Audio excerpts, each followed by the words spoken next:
Man aizķēra, bet būtībā, ja mēs tā ļoti vienu tādu svarīgāko problēmu noformulējam, tas ir tautas ticības iešana mazumā savai valstī, es to tā nosaukt, jo faktiski vara visu savu darbību veicina, attālina tautu no valsts mīlēšanas. Un būtībā, teiksim, tur varētu pieskaitīt vēl kā otru problēmu - bezatbildības kultūru. Faktiski tas ir arī saistīts ar to, ka mums nav tāda tautas vēlēta prezidenta. Tas ir saistīts ar to, ka tauta nemāca demokrātiju, ka Rainis teica, viņai ir jāmāca demokrātija ar referendumiem un vēlēšanām.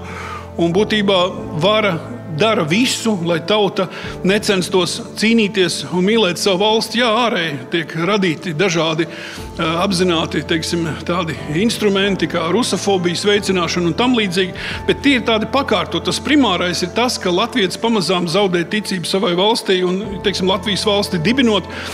Ja var atcerēties, ja kāds atcerās to atsliecinieku stāstu Nacionālā teātrī 18. novembrī 18. gadā, pagājušā gadsimtā, ar sajūsmu 3 reizes nodziedāja Dievs svētī Latviju. Mūsu dziesma bija vairāk skumji pārņemta un drīzāk par spīti tam, kas notiek. Man tā vismaz šķita.